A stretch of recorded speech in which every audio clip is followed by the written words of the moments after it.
Bonjour chers élèves, je suis ravie de vous revoir pour une autre leçon de lecture. Semaine 2, unité 6.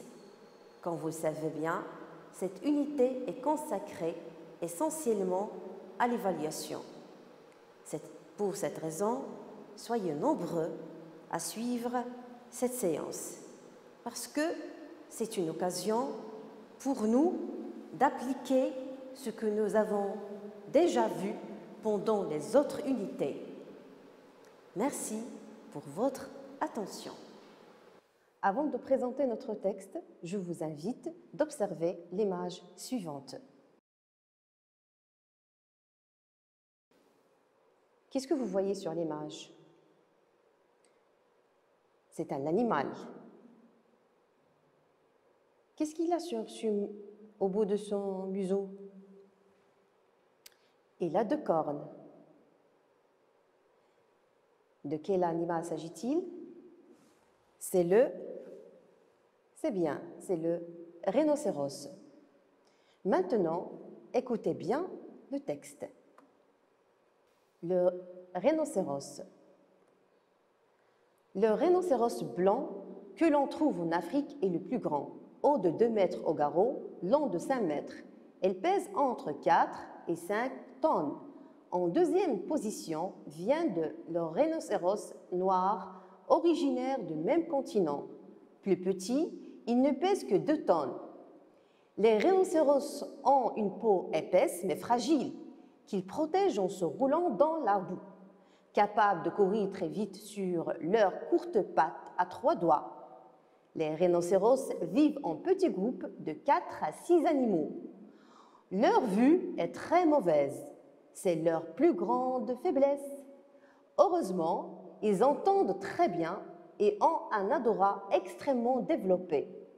Ils ne se nourrissent que de végétaux, broussailles épineuses, herbes, feuilles d'acacia.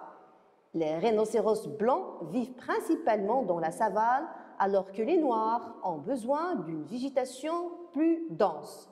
Ces espèces sont en danger et sont menacées notamment par le braconnage.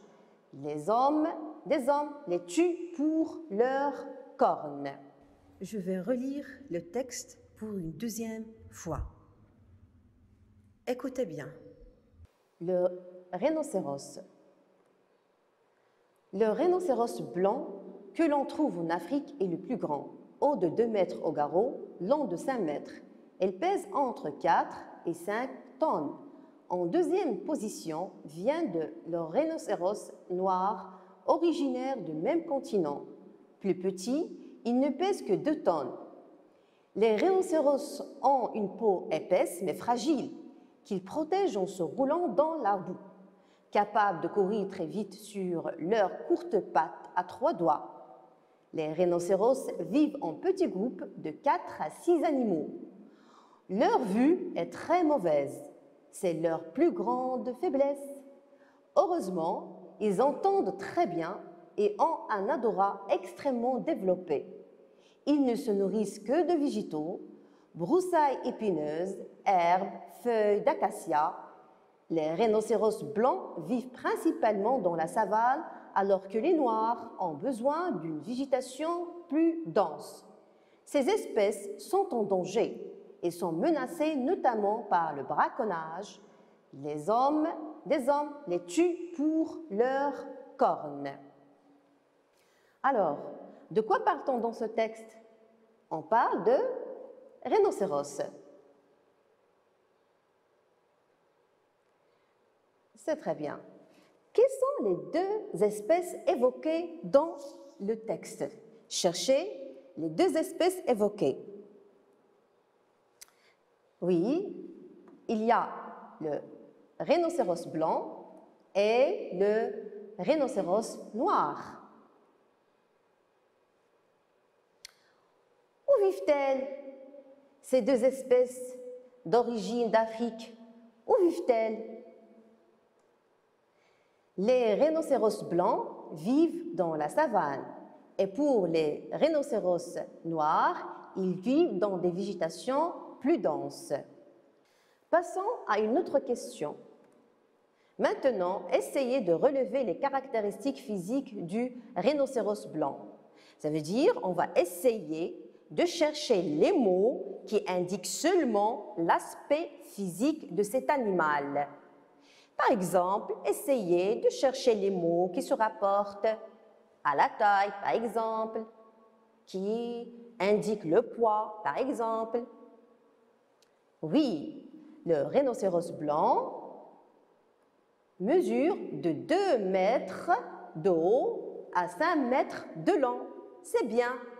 Et quel est son poids? Elle pèse entre 4 et 5 tonnes. Maintenant, essayez de préciser le type de ce texte. Quel est le type de ce texte? C'est un texte descriptif. Pourquoi vous avez dit qu'il s'agit d'un texte descriptif? Parce qu'elle donne des détails sur le rhinocéros. C'est très bien. Parce qu'elle décrit cet animal. C'est très bien. Alors, il s'agit bien d'un texte descriptif. Maintenant, essayons tous ensemble de se rappeler des repères, des indices d'un texte descriptif.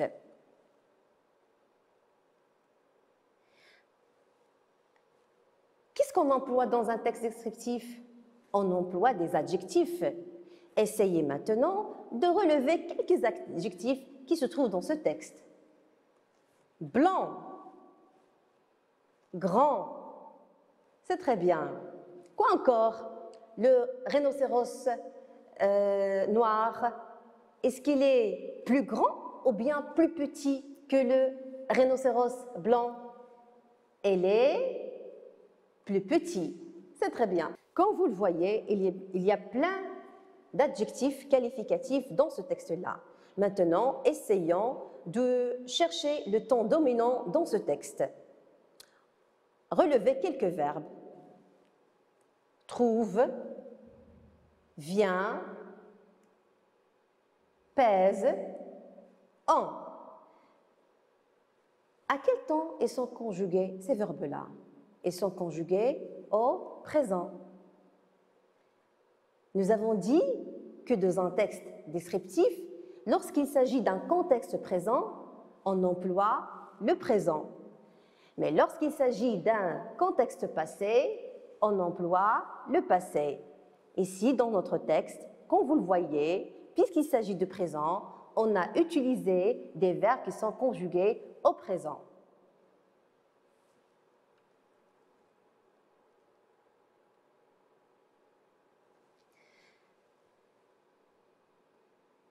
Observez bien les verbes qui sont encadrés en bleu. Donnez-moi l'infinitif de ce verbe-là. C'est le verbe être. C'est un verbe d'état. Les textes descriptifs, on trouve beaucoup de verbes d'état, comme le verbe paraître, le verbe sembler. Observez bien le verbe qui est encadré, lui entendre. Donnez-moi l'infinitif de ce verbe-là. C'est le verbe entendre. C'est un verbe de perception. Alors, quand vous le voyez, il s'agit bien d'un texte descriptif. On a utilisé des adjectifs, on a utilisé de présent, on a utilisé des verbes d'état, on a utilisé aussi des verbes de perception. Maintenant, essayons de chercher l'ordre de la description utilisée dans ce texte. Ça veut dire, est-ce que de haut en bas, ou bien de bas en haut, ou bien du général vers les détails? Dans ce texte-là, quel est l'ordre que nous avons utilisé? C'est bien. Alors, on a commencé tout d'abord de décrire le rhinocéros blanc et le rhinocéros noir. On a donné des détails. On a donné les points communs. On a généralisé la description des deux animaux. Alors, l'ordre de cette description, c'est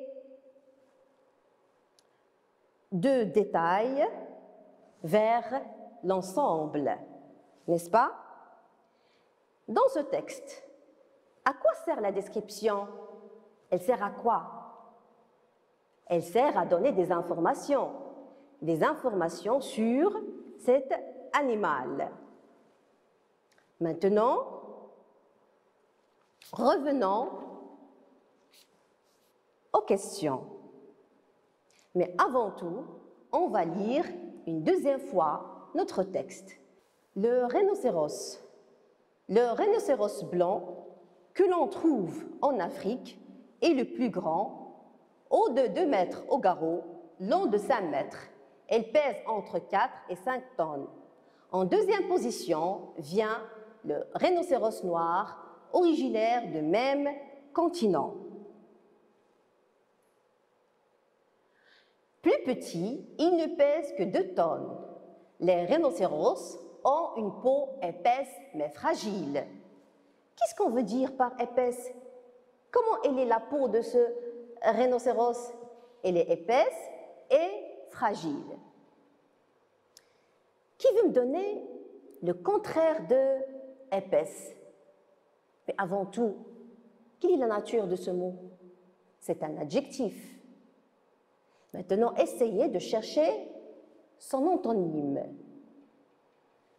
L'antonyme de épaisse, c'est mince.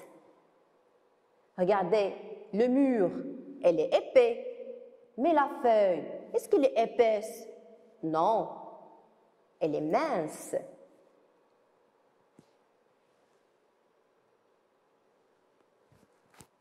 Nous avons dit que la peau de rhinocéros, c'est une peau épaisse et fragile.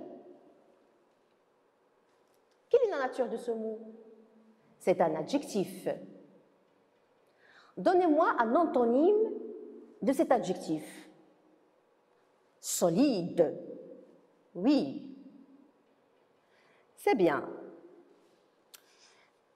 Alors, le rhinocéros, il a une peau épaisse mais fragile, mais elle protège cette peau grâce à quoi?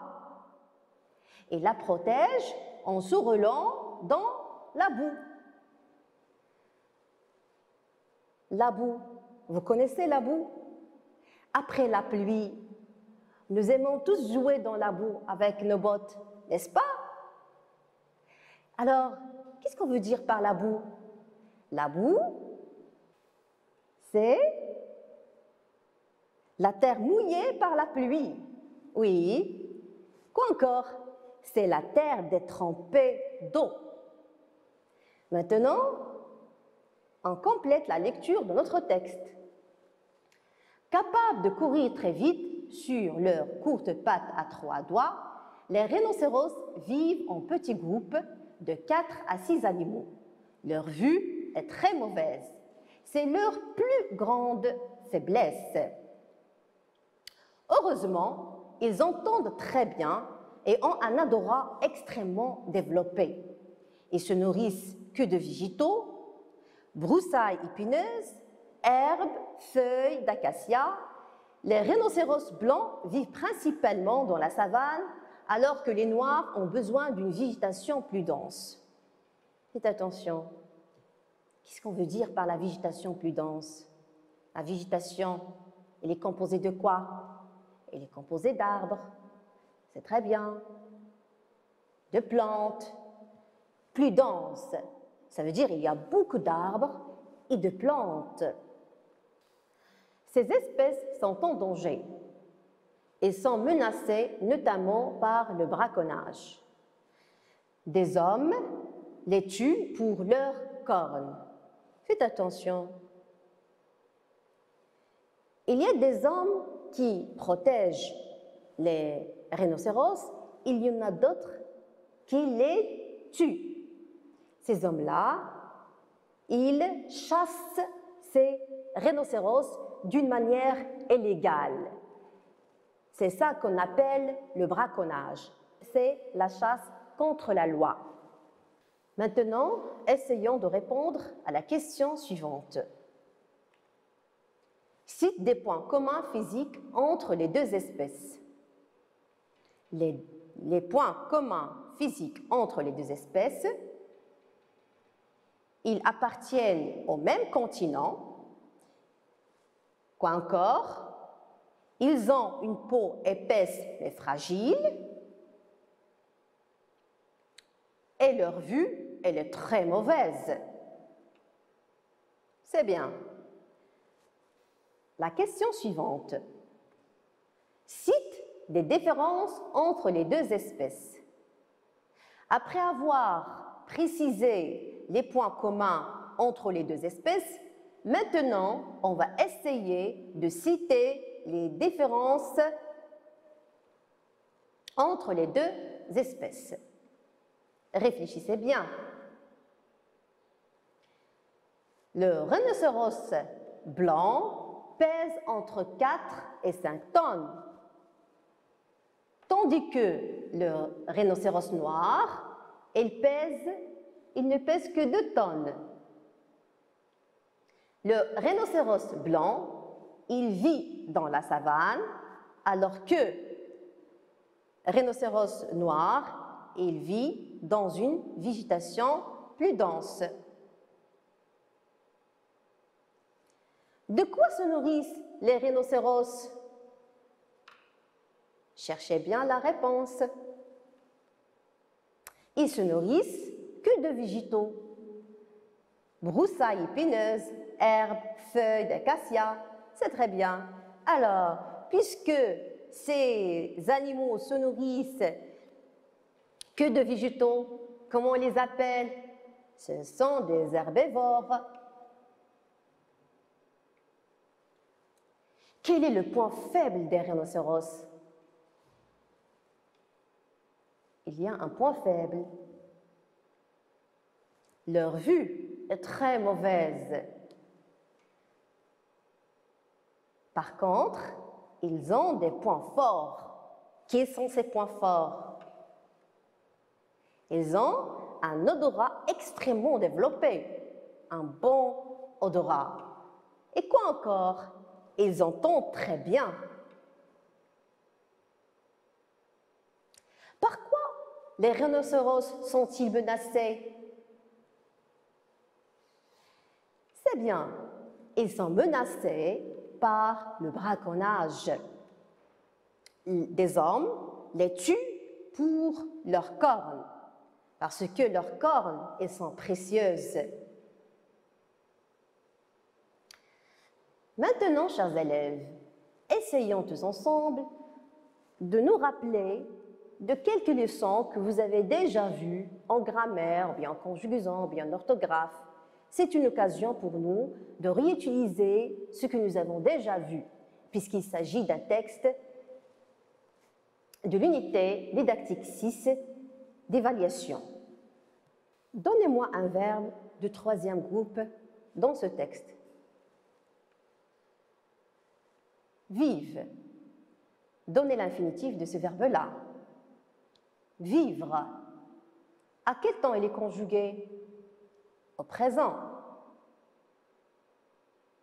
C'est très bien. Un verbe de 2e groupe maintenant. Essayez de chercher.